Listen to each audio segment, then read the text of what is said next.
Doctor Krishnan Namboothiri, Seva Bharati അവിടെ ചെയ്യുന്ന പ്രവർത്തനങ്ങൾ അവിടെയെന്നല്ല, നമ്മൾ ഈ വെള്ളപ്പൊക്കം അതുപോലുള്ള പ്രകൃതി ദുരന്തങ്ങളെല്ലാം വന്നപ്പോൾ സജീവ സാന്നിധ്യമാണ് സേവാഭാരതി. നേരത്തെ പറഞ്ഞ പോലെയാണ്, ഒരുപക്ഷെ നിശബ്ദ സേവനം നടത്തുന്നു എന്ന് തന്നെ പറയാം.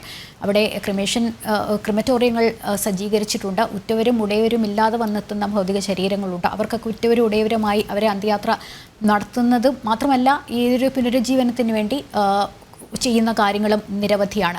ആ ഒരു സാഹചര്യത്തിൽ ഈ സേവ ഇൻ്റർനാഷണലുമായി സഹകരിച്ചുകൊണ്ടും ദേശീയ സേവാഭാരതി ഇനി അങ്ങോട്ട് ഈ വയനാടിൻ്റെ പുനർനിർമ്മിതിക്കായി, ഈ പ്രകൃതി ദുരന്തം അല്ലെങ്കിൽ ഈ മണ്ണിടിച്ചിൽ തകർത്തെറിഞ്ഞ ഗ്രാമങ്ങളുടെ പുനർനിർമ്മിതിക്കായി ഒരുപാട് കാര്യങ്ങൾ ചെയ്യാൻ ഒരുങ്ങുന്നു എന്നുള്ളതും വാർത്തകളായി തന്നെ കണ്ടു. താങ്കൾക്ക് എന്താണ് പറയാനുള്ളത്? ഇന്നത്തെ നമ്മളെ നാടിനെ നടുക്കിയ ഈ ഒരു ദുരന്തത്തെ പറ്റി പറയുന്നതിന് മുൻപ് നമ്മുടെ ഈ ചർച്ച തുടങ്ങി വെച്ചപ്പോൾ രണ്ട് പ്രധാനപ്പെട്ട കാര്യങ്ങളാണ് ഉരുത്തിരിഞ്ഞു വന്നത് എന്ന് തോന്നുന്നു. ഒന്ന്, കേരളത്തിന്റെ, നമ്മളൊക്കെ മലയാളം എന്ന് അടയാളപ്പെടുത്തുന്ന ഈ ഒരു ദേശം, അത് ആ പേരിൽ തന്നെ ഉണ്ട്.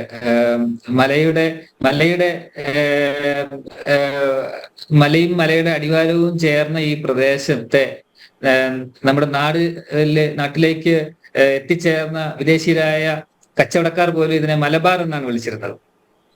അപ്പം ഈ രീതിയിൽ ചരിത്രപരമായി അടയാളപ്പെടുത്തിയിരിക്കുന്ന ഈ ഒരു ദേശത്ത് ഒരു വസ്തുനിഷ്ഠമായി നമ്മൾ പരിശോധിക്കുകയാണ്, ചരിത്രം എഴുതിയ കാലം മുതൽ തന്നെ പ്രകൃതി ദുരന്തങ്ങളുടെ ഒരു പശ്ചാത്തലം നന്നായിട്ടുണ്ട്. നമുക്കറിയാം, അത് ഈ മലമ്പ്രദേശങ്ങളിൽ മാത്രമല്ല, മുൻപ് സൂചിപ്പിച്ചതുപോലെ തീരദേശത്തുണ്ട്. നമുക്കറിയാം, കൊച്ചി തുറമുഖം ഇരിക്കുന്ന പ്രദേശം പോലും വലിയൊരു വെള്ളപ്പൊക്കത്തിന്റെ ഫലമായി ഉണ്ടായി വന്നതായിട്ടാണ് പറയപ്പെടുന്നത്.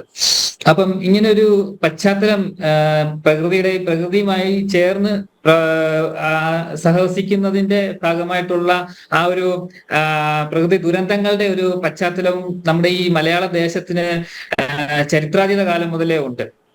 അപ്പം സ്വാതന്ത്ര്യത്തിന് ശേഷമുള്ള കാലഘട്ടത്തിലും തുടർച്ചയായ പ്രകൃതി ദുരന്തങ്ങളുടെ ഒരു വലിയ ഒരു ലിസ്റ്റ് തന്നെ നമുക്ക് വേണമെങ്കിൽ കാണാം. എന്നാൽ ഈ അടുത്ത കാലത്തായിട്ട് ഈ പ്രകൃതി ദുരന്തങ്ങളുടെ മുൻപ് സൂചിപ്പിച്ചതുപോലെ വ്യാപ്തി കൂടി വരുന്നതായിട്ട് നമുക്ക് കാണാൻ സാധിക്കും. 2018 കാലഘട്ടം മുതൽ കഠിനമായ വെള്ളപ്പൊക്കത്തിന്റെ ആ ഒരു കാലഘട്ടത്തിന് ശേഷം തുടർച്ചയായിട്ട് നമ്മളെ ഈ പ്രകൃതി ദുരന്തങ്ങൾ വേട്ടയാടുകയാണ് എന്നുള്ളതാണ് വാസ്തവം.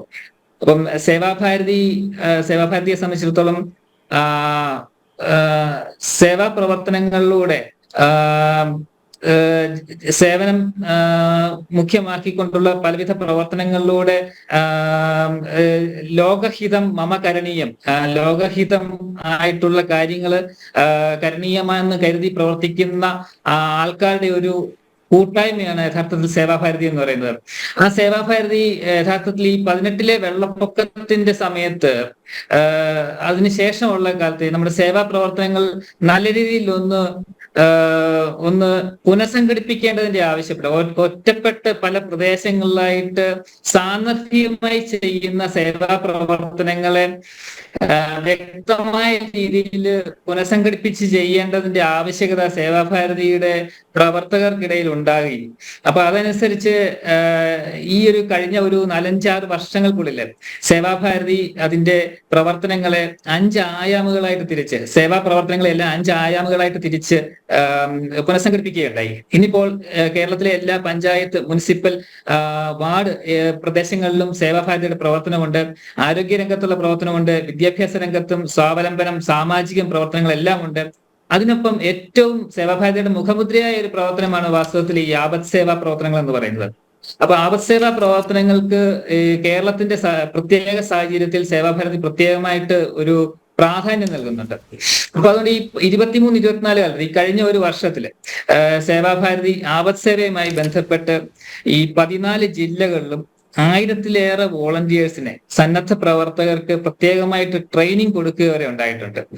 ഏകദേശം 6 ദിവസം നീണ്ടു നിൽക്കുന്ന തുടർച്ചയായ ട്രെയിനിങ് സെഷൻസ്, എന്താണ് ഈ പ്രകൃതി ദുരന്തങ്ങൾ, അതല്ലെങ്കിൽ മനുഷ്യ നിർമ്മിതമായ ദുരന്തങ്ങൾ എന്തൊക്കെയാണ്, അവ എങ്ങനെ ഉണ്ടാകുന്നു, ഈ പ്രത്യേകമായി ഈ പ്രദേശങ്ങൾ എങ്ങനെ ഐഡന്റിഫൈ ചെയ്യാൻ പറ്റും, നമുക്ക് ഏതൊക്കെ തരത്തിലുള്ള മുന്നൊരുക്കങ്ങൾ ഈ പ്രകൃതി ദുരന്തങ്ങളുടെ പശ്ചാത്തലത്തിൽ നമുക്ക് എന്തൊക്കെ മുന്നൊരുക്കങ്ങൾ ഉണ്ടാക്കാം, ഇതിന്റെ ആഘാതം എങ്ങനെ ലഘൂകരിക്കാം, ആക്ച്വലി നമ്മൾ ഈ ദുരന്തമുഖത്ത് ചെയ്യേണ്ട പ്രവർത്തനങ്ങൾ എന്തൊക്കെയാണ്, അതിന് വേണ്ടുന്ന ഉപകരണങ്ങൾ, അവയുടെ ഉപയോഗങ്ങൾ എന്തൊക്കെയാണ്, പ്രഥമ ശുശ്രൂഷ എങ്ങനെ ചെയ്യണം, ഇങ്ങനെ ഒരുപാട് കാര്യങ്ങളെ സംബന്ധിച്ച് സേവാഭാരതി തുടർച്ചയായ പ്രശിക്ഷണങ്ങൾ, ട്രെയിനിങ്ങുകൾ ഈ കഴിഞ്ഞ ഒരു വർഷ കാലയളവിൽ നമ്മൾ ചെയ്തിട്ടുണ്ട് എന്നുള്ളതാണ് അവസ്ഥ. അപ്പൊ അതുകൊണ്ട് തന്നെ ഇപ്പൊ ചില ആൾക്കാരൊക്കെ ചോദിക്കുകയുണ്ടായി, ഈ സേവാഭാരതിക്ക് എങ്ങനെ ഇത്ര പെട്ടെന്ന് ഇത്ര അധികം പ്രവർത്തകരെ സജ്ജരാക്കിക്കൊണ്ട് ഈ ദുരന്തമുഖത്ത് ഇത്രയേറെ പ്രവർത്തനങ്ങൾ ഏകോപിപ്പിച്ച് സംഘടിതമായി എങ്ങനെ ഈ പ്രവർത്തനങ്ങൾ കൊണ്ടുപോകാൻ സാധിക്കുന്നു എന്ന് ചോദിക്കുന്നത്. അതിന്റെ ഉത്തരം ഇതാണ്. ഈ ദുരന്തമുഖത്ത് ഇത് ഇന്നോ ഇന്നലെയോ അല്ല, കുറച്ചേറെ നാളുകളായി തുടർച്ചയായി നടക്കുന്ന പ്രശിക്ഷണങ്ങളുടെ ഭാഗമായിട്ടാണ് നമുക്ക് ഈ ഒരു പ്രവർത്തനം ഏകോപിപ്പിച്ച് നടത്തുവാനായിട്ട് സാധിക്കുന്നത്. വയനാട് ജില്ലയിൽ നമുക്കറിയാം, കഴിഞ്ഞ ഒരു 4-5 ദിവസമായിട്ട് 1000-ലേറെ പ്രവർത്തകർ അവിടെ വിവിധ ഭാഗങ്ങളിലായിട്ട് വൈത്തിരി താലൂക്കിലുള്ള മേപ്പാടി, മുണ്ടക്കൈ, ചൂരൽമല ഈ പ്രദേശങ്ങളിലെല്ലാം തന്നെ പ്രവർത്തകര് ധാരാളമായിട്ട് എവിടേക്കാണോ അവരുടെ പ്രവർത്തനം ആവശ്യമുള്ളത്, പ്രധാനമായിട്ടും നമുക്കറിയാം ആപത്സേവാ പ്രവർത്തനങ്ങളാണ് ആദ്യം ആവശ്യമുള്ളത്. ദുരന്തമുഖത്ത് അപകടത്തിൽപ്പെട്ടവരെ തിരയുക, അവരിൽ പ്രഥമ ശുശ്രൂഷ ആവശ്യമുള്ളവർക്ക് അത് കൊടുക്കുക, അവരെ എത്രയും പെട്ടെന്ന് സഹായം ആവശ്യമുള്ളവർക്ക് അത് എത്തിച്ചു കൊടുക്കുക, ഇങ്ങനെയുള്ള പ്രവർത്തനങ്ങളിലെല്ലാം തന്നെ ലോക്കൽ ബോഡിയുമായിട്ട് ചേർന്ന്, പോലീസുമായിട്ട് ചേർന്ന് സേവാഭാരതിയുടെ പ്രവർത്തകര് പ്രവർത്തിക്കുന്നു. ആശുപത്രി കേന്ദ്രീകരിച്ചുള്ള ധാരാളം പ്രവർത്തനങ്ങൾ ഇപ്പോൾ വയനാട്ടിൽ നടക്കുന്നുണ്ട്. സേവാഭാരതിയുടെ 45 ആംബുലൻസുകൾ ഇപ്പോൾ അവിടെ പ്രവർത്തിക്കുന്നുണ്ട്. 90 ക്യാമ്പുകൾ അവിടെ പ്രവർത്തിക്കുന്നുണ്ട്. ആ ക്യാമ്പുകളിലെല്ലാം തന്നെ പ്രവർത്തകര് ഉണ്ട്. ക്യാമ്പിലേക്ക് ആവശ്യമുള്ള ഭക്ഷണം, വസ്ത്രം, മരുന്നുകള്, മറ്റ് അത്യാവശ്യ കാര്യങ്ങൾ ഇതെല്ലാം സംഘടിപ്പിച്ചുകൊണ്ട് പ്രവർത്തകർ അവിടെ ഉണ്ട്. മറ്റൊരു പ്രധാനപ്പെട്ട പ്രവർത്തനം അവിടെ നടക്കുന്നതെന്ന് പറഞ്ഞാല്, അവിടെ ഒരു ക്ഷേത്രത്തിനടുത്ത് മുത്തുമാരി അമ്മൻ ക്ഷേത്രത്തിനോട് ചേർന്ന് ഒരു 15 മൃതദേഹ സംസ്കരണ യൂണിറ്റുകൾ നമ്മളിപ്പോൾ പ്രവർത്തിപ്പിക്കുന്നുണ്ട്. ഏതാണ്ട് 54 മൃതശരീരങ്ങള് ഈ ഉറ്റവരും ഉടയവരും ഇല്ലാത്തവർ ആയിട്ടുണ്ട്. അല്ലാതെ ഇത് തങ്ങളുടെ പ്രദേശത്ത്, തങ്ങളുടെ വീടുകൾ ഇത് സംസ്കരിക്കാൻ സാധിക്കുകയില്ലാത്ത ആൾക്കാരുടേതുണ്ട്. ഇതെല്ലാം ആചാരപരമായിട്ട് സംസ്കരിക്കുക എന്നൊരു കാര്യവും അവിടെ ചെയ്യുന്നുണ്ട്.